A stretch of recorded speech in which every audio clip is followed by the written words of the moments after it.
nouveau bilan lecture et c'est parti.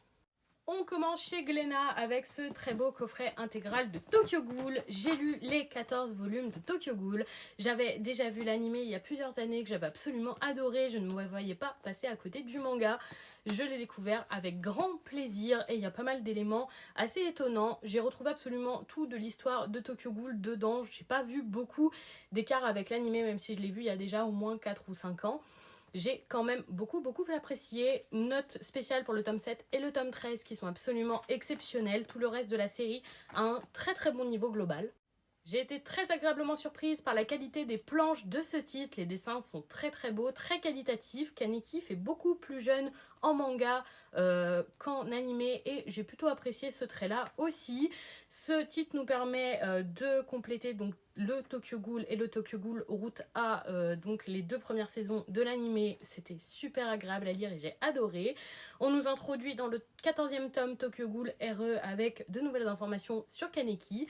J'avoue que j'adorerais que Glénat sorte un coffret comme ça pour Tokyo Ghoul RE, ça me permettrait d'enchaîner tous les autres tomes. Et sinon, en attendant, je vais essayer de les trouver doucement d'occasion. On passe chez Delcourt Tonkam avec le second volume de Sorcières d'un autre monde, une lecture plutôt agréable, mais j'avais été plus emballée par le premier tome qui était plus original. On commence à prendre une trame très classique d'isekai dans un monde fantasy un peu déjà vu.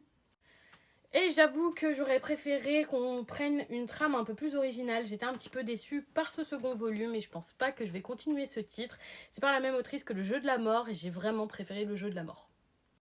On passe chez Akata avec le premier volume de Tant que nous serons ensemble, une romance qui m'a pas vraiment emballée. Dans ce premier tome, on nous laisse comprendre que nos protagonistes sont frères et sœurs. Je me doute qu'ils ne seront pas frères et sœurs de sang, mais ce n'est pas clairement dit dans ce premier tome, ce qui est hyper dérangeant que 2 personnes qui ont été élevées depuis leur plus jeune âge comme ça finissent ensemble contre leur famille, etc. Ça m'a vraiment dérangée.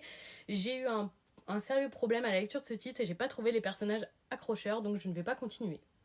On passe chez Komiku avec le second volume de L'Enfant du Dragon Fantôme. J'avais plutôt apprécié le premier volume grâce à son univers à la fois enfantin mais à la fois mignon et un peu attendrissant et avec un univers fantasy franchement bien ficelé. J'étais curieuse de découvrir ce second volume et j'avoue qu'il ne m'a pas vraiment emballée. Ça manque d'une intrigue plus forte et c'est un petit peu trop enfantin. Pour moi, j'aurais voulu un récit plus mature, ce qui n'est malheureusement pas le cas. On passe chez Soleil Manga avec le premier tome de Days with My Stepsister. J'avais entendu énormément de bien de ce titre, notamment via son animé qui est en cours de simulcast en ce moment. Et j'avoue avoir été assez déçue par cette lecture. Je comprends que le trope demi-frère, demi-sœur fonctionne pour vous, mais ce titre a vraiment un goût de vu et revu. Ça manque cruellement d'originalité pour moi. Avez-vous lu ces titres ?